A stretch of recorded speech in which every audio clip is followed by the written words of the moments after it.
Bom, a KPMG é uma empresa que tem foco em auditoria, advisory e tax, com presença em diversas cidades do Brasil, mas que tem uma presença global em quase todos os países.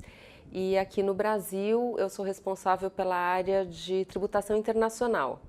Então, dentro da parte de tax, a minha especialidade é tributação internacional e hoje eu sou responsável também pela parte de tax transformation, que seria a inovação dentro da área tributária.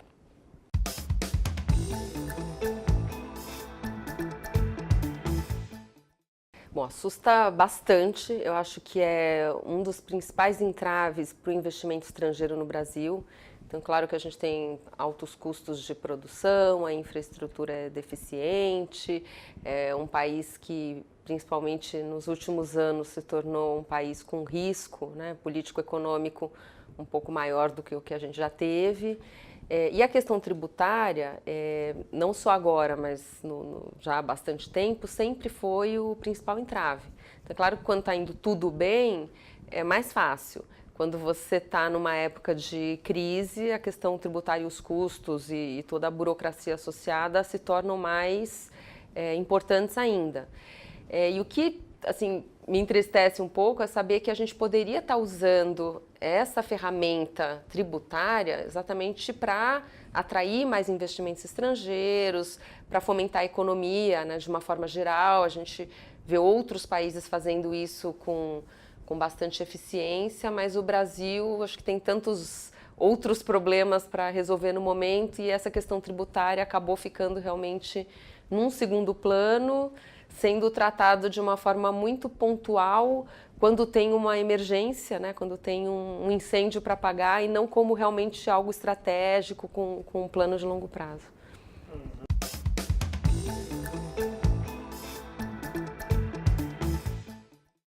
Bom, a lista é enorme, mas assim, com certeza, simplificação do sistema tributário, das obrigações acessórias, é o sonho de todo empresário, né, de todas as empresas brasileiras. Então, o sistema tributário ele é muito complexo, a gente tem uma série de impostos e contribuições, muitos inclusive parecidos.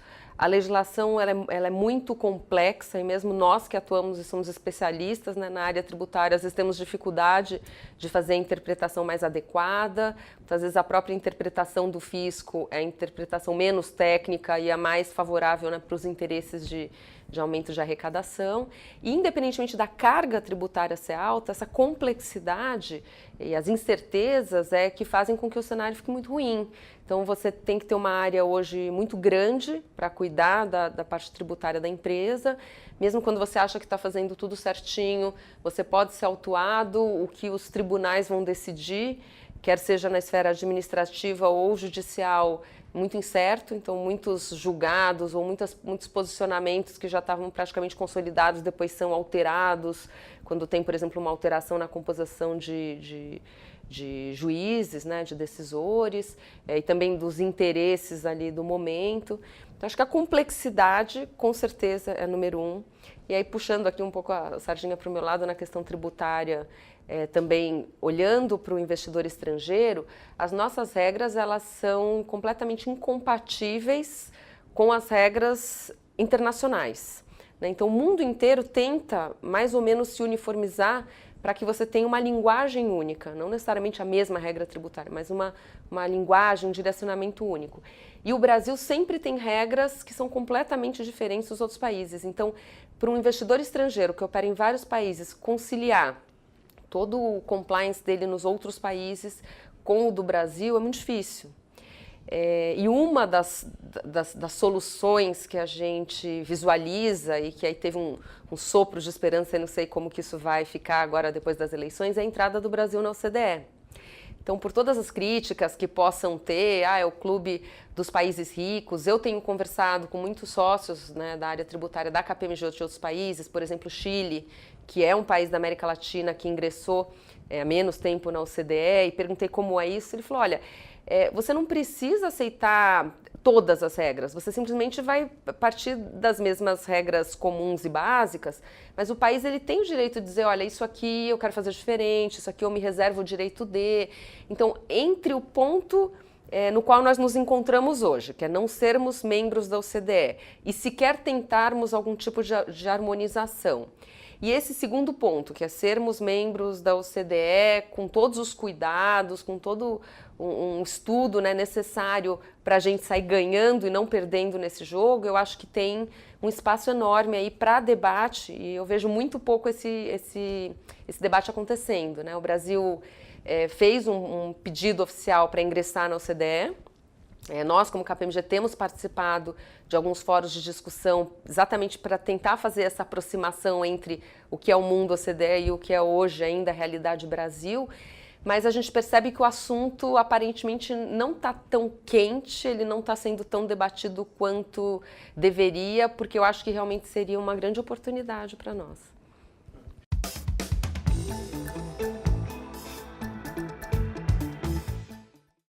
Eu acho que a gente assim, deu um passo importante que a gente tem que reconhecer, que é na questão da tecnologia. Então, o fisco, na verdade, iniciou até antes dos contribuintes esse processo de introdução da tecnologia na área tributária. Então, hoje, por exemplo, né, praticamente todas as declarações de impostos são entregues digitalmente. Por um lado, o fisco tem muito mais informação e ganha muito mais eficiência nas fiscalizações. Por outro lado, tem também uma crítica muito grande de que todos esses custos de implementação dessas obrigações acessórias digitais ficam com as empresas. Então, a empresa, para cumprir a regra, tem que fazer um investimento enorme e isso é bastante caro. Mas eu acho que agora também a gente está numa fase em que você descobre que isso faz parte deste processo de desburocratização e que as empresas também podem ganhar com isso, porque a partir do momento que as empresas tiveram ou estão tendo que se digitalizar para atender o fisco, elas também descobrem que elas têm um monte de informação que pode ser usada em favor da própria empresa, né? Que é o que a gente fala muito de data analytics. Então, será que a empresa antes teria condição de tomar as melhores decisões, considerando que nem mesmo ela tinha acesso a todas as informações, principalmente quando a gente fala de grandes empresas? E hoje, porque tudo está digital, a empresa tem condição de fazer uma análise de quanto de imposto ela paga em cada produto, qual produto que tem maior ou menor impacto tributário, fazer até análise de cenários, de qual a diferença dela operar em diferentes estados, por exemplo, quando a gente fala de CMS, que é o imposto estadual. Então, assim, a desburocratização com certeza é muito importante e ainda tem muita coisa que pode ser feita, mas eu acho que a tecnologia vem caminhando nessa direção para ajudar, né, ambos, né, tanto o fisco, o governo, quanto as empresas.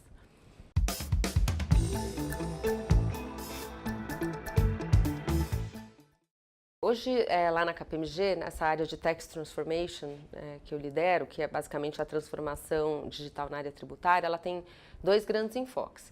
Então, um grande desafio que as empresas têm é que a questão tributária, a questão dos custos tributários acompanhem a evolução dos negócios na era digital. Então, quando a gente fala de transformação digital do negócio, é importante entender o que isso representa em termos de impostos, porque sempre é um componente muito relevante. Então, se você decide sair de um modelo de venda varejo tradicional para um modelo online, o que isso significa do ponto de vista de impostos e como isso pode afetar o seu modelo de negócios. Então, isso é uma análise que impostos sempre é um componente super relevante em qualquer projeto de transformação. O outro é a transformação da própria área tributária da empresa. Então, as empresas têm áreas muito grandes hoje, né, fazendo toda a gestão da parte tributária, geralmente com muitas pessoas, com muitos custos. E aí, quando a gente fala de transformação, uma coisa que sempre vem à mente é: posso substituir o homem pela máquina? E aí, todas as áreas estão sendo provocadas a fazer essa reflexão. No caso da área tributária, o que se percebe é que a grande maioria dos profissionais que atuam nas áreas tributárias das empresas e também das consultorias, dos escritórios de advocacia, etc., ainda realizam atividades muito manuais, muito repetitivas e com pouco valor agregado, porque a gente tinha esse volume de trabalho necessário e alguém tinha que fazer. Quando você coloca a tecnologia, você descobre que você pode ter muito mais agilidade, muito mais eficiência, custos menores, menor incidência de erros, porque você usa o robô, porque você usa uma máquina, você usa a tecnologia para fazer um trabalho que não precisa mais necessariamente ser feito por um ser humano. E isso é um grande desafio, porque você tem que fazer todas as análises, não só do ponto de vista financeiro, né, se isso vale a pena ou não, mas também da qualidade da tecnologia que você vai usar, se ela está disponível e quanto você confia nela, qual é o provedor que você vai usar para essa solução. E acho que tem uma questão ainda maior da responsabilidade, que é o que você faz então com essa mão de obra, com esses profissionais. O que a gente tem feito é tentado trabalhar exatamente para ajudar as empresas a capacitarem esses profissionais para que eles consigam sobreviver nessa nova era. Então não basta você simplesmente descartar essa mão de obra, né, e contratar, por exemplo, os programadores ou robôs. Acho que dá para você utilizar muito da mão de obra que você tem, mas você precisa fazer um investimento. Então você tem que dar um treinamento de tecnologia na área tributária para esses profissionais, provocá-los para que eles comecem a desenvolver outras habilidades e para que a empresa realmente possa, a partir da tecnologia, ganhar não só mais eficiência, mas, por exemplo, ter mais insights e conseguir realmente agregar mais valor para o negócio.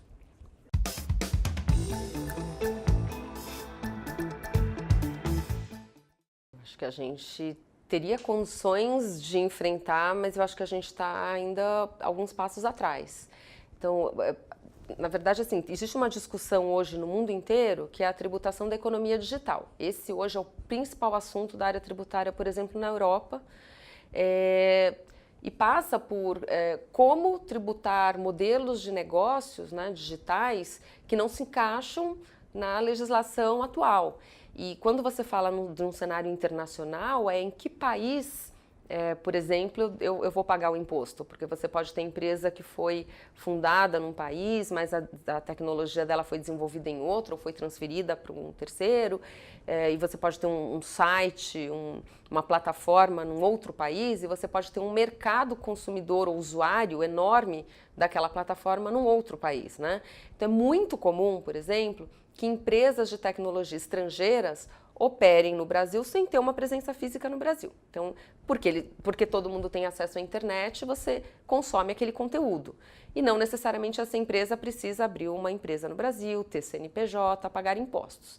Então, como que você define se essa empresa deveria estar pagando imposto no Brasil ou nesse outro país no qual ela opera? Então, hoje a legislação do mundo inteiro ainda está em formação, porque os conceitos tradicionais eles são muito vinculados a um conceito de presença física, quer seja de você montar uma empresa fisicamente, quer seja de você ter pessoas que venham para o país e assinem contratos, e hoje você não precisa mais de nada disso, mas principalmente numa discussão de o que seria mais correto ou justo. Porque, por um lado, você tem vários países que acham que a tributação tem que ser feita onde você tem a propriedade intelectual, que é onde essa empresa nasceu, normalmente, e tem muitos países como, por exemplo, China, Índia, Brasil, Austrália, que são países com um grande contingente populacional e usuários da tecnologia que dizem, não, o meu mercado tem valor, isso aqui tem muito valor, né? Então, eu preciso receber uma parte dos impostos que são devidos em decorrência dessas relações de negócios, porque os usuários que estão gerando, que estão consumindo esse conteúdo, por exemplo, estão no Brasil e não nesse país onde você tem empresa. Mas é uma questão de, desenvolver uma legislação local, e aí isso passa por uma reflexão, por um debate, que tem acontecido no Brasil até um certo ponto, mas acho que talvez as pessoas, de uma forma geral, aí incluindo legisladores, governo e mesmo doutrinadores, não tenham se dado conta do potencial que isso pode gerar de arrecadação. E, por outro lado, não é uma discussão fácil, porque não basta você ter a sua legislação local, porque você vai ter que se harmonizar, como a gente estava discutindo, se harmonizar com o resto do mundo. Então, você tem que combinar com os russos. Não adianta você ter a sua regra aqui, e aí você tem que avaliar qual que é o impacto do outro lado, se você tem um tratado, por exemplo, para evitar dupla tributação com esse país, se a gente é parte ou não da OCDE, como é que fica a regra do jogo. Então, esse debate está muito incipiente para uma questão que é muito importante e muito urgente.